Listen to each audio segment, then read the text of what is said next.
No, no, those are not my words. That's probably a Russian way of promoting.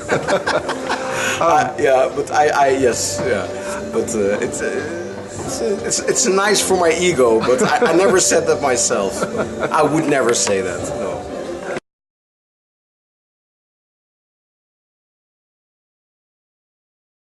Yeah. Well, you know, it's there is a word now, and it's called globalization.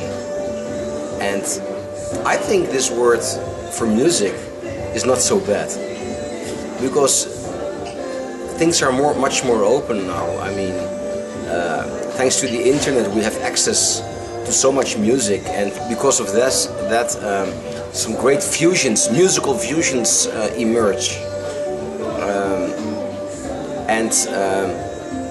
So I think, I'm talking about creative music. I'm not talking about commercial music, and you know, that's another thing. That's maybe. Me too. I wouldn't probably not even talk about music. I want to know about serious music. Exactly. Yeah. And so if we talk about creative music, then I think this is a great time.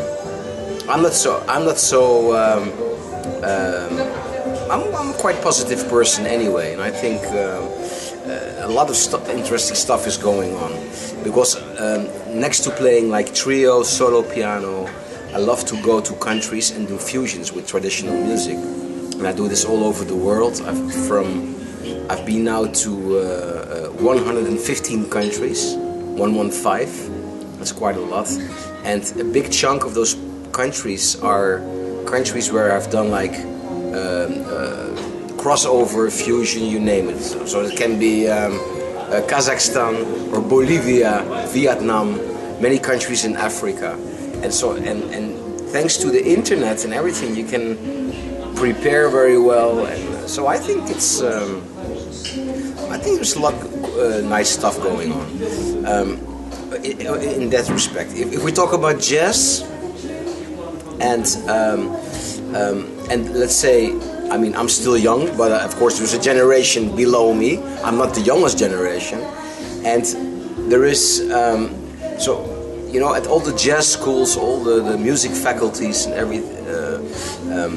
Then also, I call them the YouTube generation. They are YouTube generation, and that's great. But sometimes the danger is a little bit that for them there is so much to play from and to choose from, that the musical essence sometimes misses.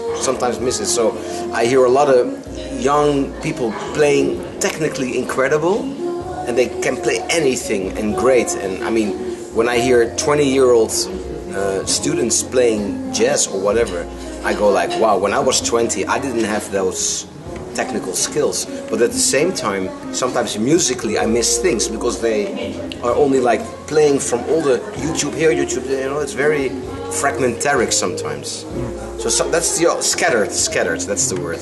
So that's sometimes a little bit, so the internet has a good side, and it's not a bad side, but you have to be careful a little bit.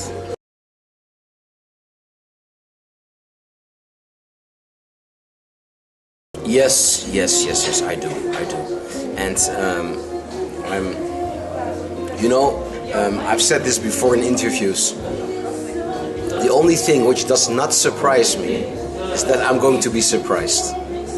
I mean, everywhere I go, I meet incredible musicians, and not in both in jazz, in classical music, but also traditional folk, and I love folk music.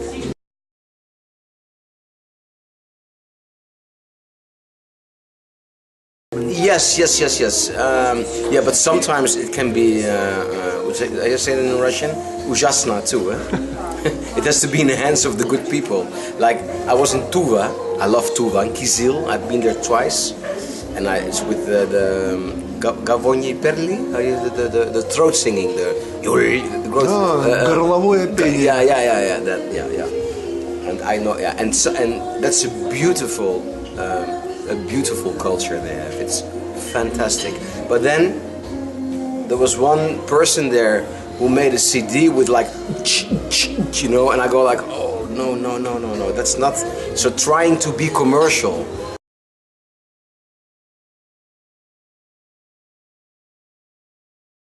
Yeah, I don't think so. No, but it's like what they try. You know, they think we have to become commercial, and so I think that's but the tragic side of this is that I know why people do it, because everywhere in the world it's the same. Wherever I go and travel and meet traditional folk musicians, the big danger is that music is dying. Because the young generation only wants to listen to pop and house and whatever. So they are trying to preserve the music. And so it's also a kind of a fear that is dying. So, and that's the same everywhere in the world. Traditional music is a little bit in danger.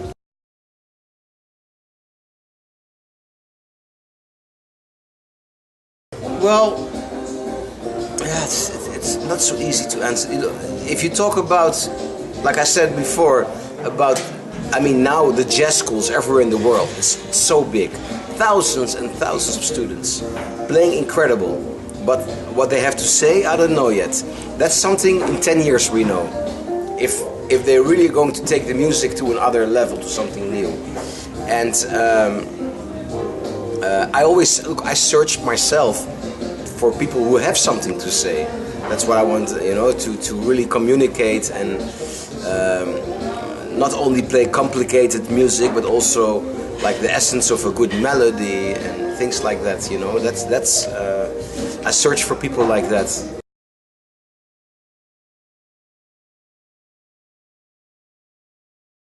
Yes, beautiful and meaningful. Yes, exactly.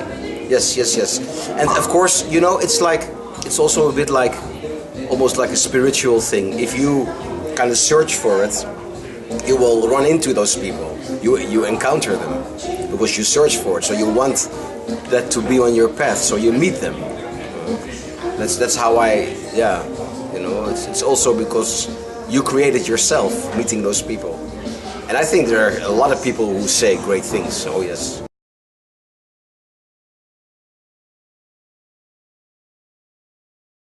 It's a good question because, and you know,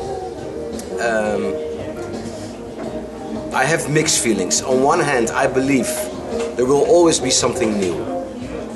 Always new ideas, of course. I mean, 400 years ago when there was Johann Sebastian Bach, you know, which is music from other planets. You know, you think what else can happen? And 400 years later, there's incredible other music. So I believe it always will be something new. But the quality, I don't know. The quality, I don't know. Because the question is also a little bit like, what's real music now? Huh?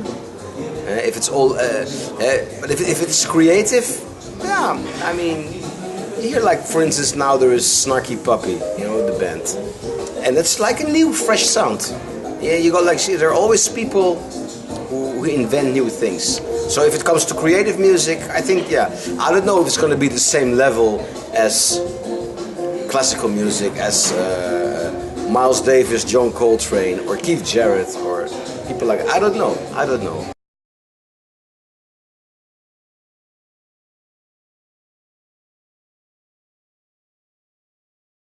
Yeah, you know, I don't know if that's coming back. I'm positive. So I don't know if there will be so many, but I'm 100% sure that every now and then an amazing new spirit will show up. Yeah. I believe that.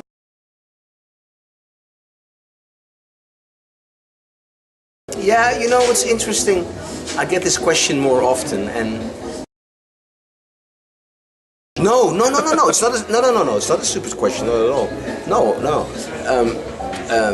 I get, you know, I've played from South Argentina to North Japan. I've been to more than 100 countries, and it's like, it's a bit. It really depends a little bit on the culture.